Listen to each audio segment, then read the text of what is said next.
Hey guys, this is Dylan from 8 Deadly Sins.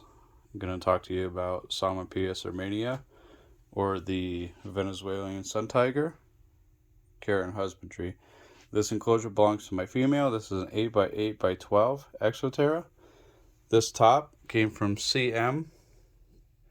They're on Etsy, and I'll go ahead and throw that link down in the description if you want to check those out. They're very nice tops, and they fit like a dream.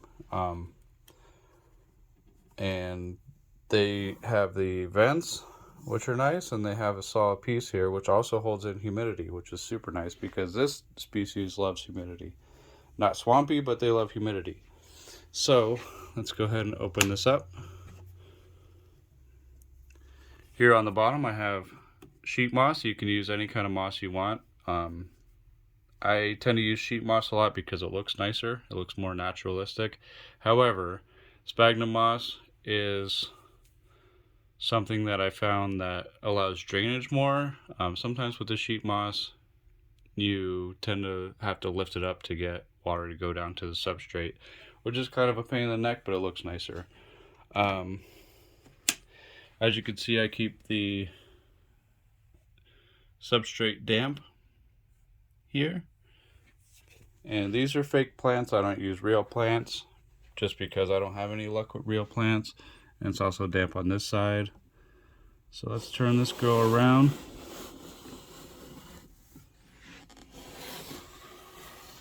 See what's going on back here. So usually I use cork bark, but the store that I went to only had these wood pieces. I did just pair her, so we're going to see what happens.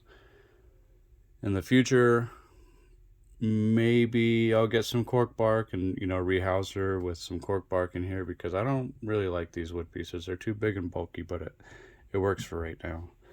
As you can see, this is also damp back here. This is dry and damp. She hides. This is her entrance. She's hiding down in here somewhere, so we're not going to really get to see her. I'm not going to go ahead and prod her out because she's just going to throw a huge fit. I tend not to try to interact with these guys much because they are reclusive. And if you could see, can't really see it in the camera, but her burrow is actually sealed shut. She just had a super worm to eat last night. You might be able to see a leg there. There's one of her legs. When they do come out, though, they are gorgeous. If you want to check out the other video that I have of them pairing, you'll get to see this female in all her action. So that's her enclosure. Let me jump over to the male's enclosure, and we'll check his out. So this is the male's enclosure. As you can see, I have a different plant in his.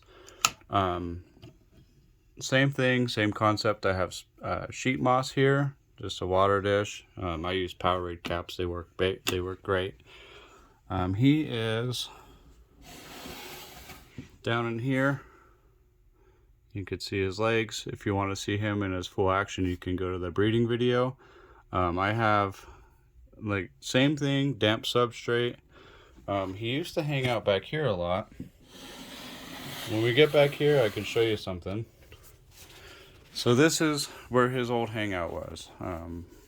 Sometimes you still see him back here. He has the same wood piece, but I'm not going to worry about it because he's getting sent out on the 18th to go find a different female. So this one, you could see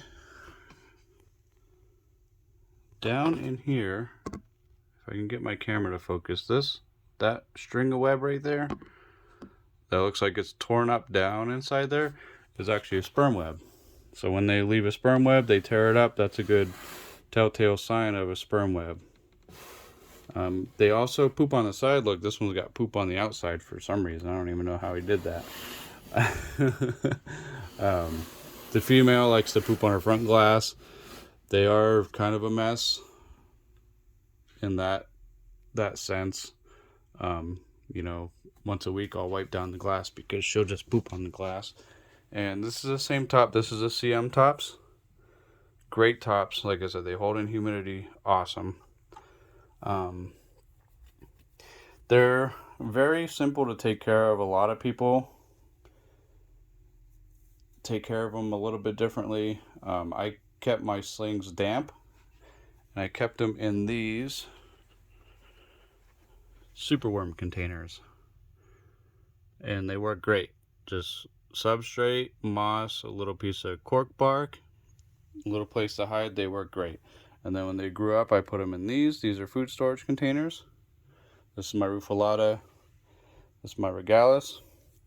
Room temperature is fine, as long as it doesn't get down to, in the 50s or whatever. But yeah, that's about it. They're pretty straightforward. If you have any questions, just let me know in the comments.